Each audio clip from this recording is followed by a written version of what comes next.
Break के बाद एक बार फिर द ब्रेकफास्ट शो में स्वागत है आपका। चलिए आगे बढ़ेंगे खबरों के साथ। आज नीमच से बीजेपी की दूसरी जन आशीर्वाद यात्रा का शुभारंभ होने जा रहा है। रक्षा मंत्री राजनाथ सिंह हरी झंडी इस यात्रा को दिखाएंगे। सीएम शिवराज सिंह चौहान समेत कई दिग्गज इसमें मौजूद रहेंगे। केंद्रीय मंत्री नरेंद्र सिंह तोमर भी इसमें शामिल होंगे। रतलाम मंदसौर की विधानसभाओं से होकर ये यात्रा गुजरेगी। तो आज से दूसरी जन आशीर्वाद यात्रा का शुभारंभ हो रहा है और कुल मिला के पूरे प्रदेश में ये जन आशीर्वाद यात्राएं बीजेपी की तरफ से निकाली जा रही है। बड़े केंद्र के दिग्गज नेता यहां पर पहुंच के इन यात्राओं को हरी झंडी दिखा रहे हैं। इसी कड़ी में रक्षा मंत्री राजनाथ सिंह आज मध्य प्रदेश दौरे पर रहेंगे और इस दौरान नीमच से बीजेपी की दूसरी जन आशीर्वाद यात्रा को हरी झंडी दिखाएंगे।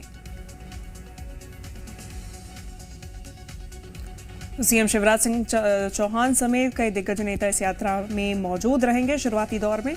ऐसे में नरेंद्र सिंह तोमर भी यहां पे मौजूद रहेंगे और रतलाम मंदसौर की विधानसभाओं से होते हुए ये यात्रा गुजरेगी।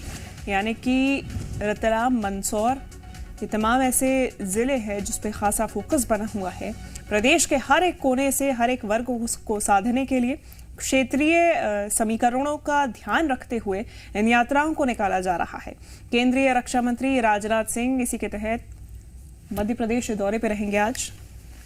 तो देखिए, मध्य प्रदेश में साल विधानसभा चुनाव होने हैं और बीजेपी जन आशीर्वाद यात्रा निकाल रही है। कल यात्रा का आगाज जेपी नड्डा द्वारा किया गया। आज राजनाथ सिंह यात्रा में शामिल होंगे। ज्यादा जानकारी लेंगे। जी मीडिया संवाददाता आकाश द्विवेदी हमारे साथ जुड़ गए हैं। आकाश, जन आशीर्वाद यात्रा की शुरुआत दूसरी है ये, क्या कुछ आगे जानकारी?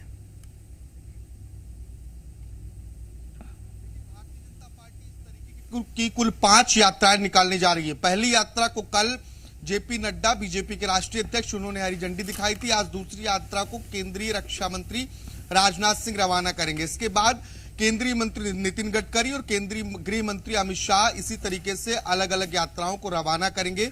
ये यात्राएं बीजेपी सरकार की जो महत्वाकांक्षी योजनाएं हैं उन योजनाओं को लेकर जनता के बीच पहुंचेगी, अपने सरकार के कामकाज को गिनाएगी और वोट की अपील करेगी। प्रदेश की सभी 230 विधानसभा सीटों को जन आशीर्वाद यात्रा के जरिए कवर करने की कोशिश की जा रही है और इस यात्रा में एक हाईटेक रथ भी रखा गया है। इस रथ के माध्यम से बीजेपी की जो तमाम दिग्गज नेता हैं वो प्रचार करेंगे और रथ के साथ साथ एक जन आकांक्षा पेटी रखी गई है। इस जन आकांक्षा पेटी में लोग अपने सुझाव पत्र डाल सकते हैं और इस सुझाव पत्र को बीजेपी अपने घोषणा पत्र में शामिल करेगी। यानी कि एक तरीके से लोगों से सुझाव भी मांगे जाएंगे।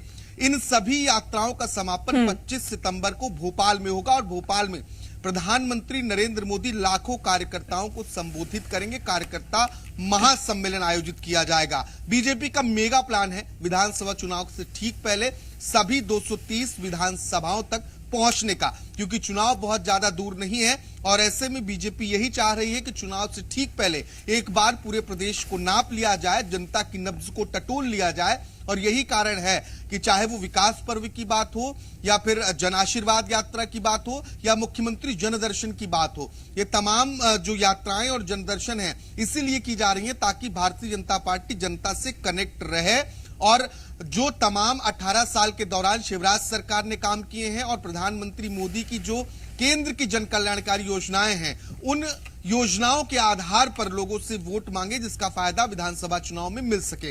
हालांकि इन यात्राओं का कितना फर्क विधानसभा चुनाव में पड़ता है ये देखना होगा। बीजेपी फिलहाल अपना घोषणा पत्र तैयार कर रही है, तो इस घोषणा पत्र के लिए जो जन आकांक्षी पेटी के जरिए सुझाव मिलेंगे वो सुझाव भी महत्वपूर्ण होंगे।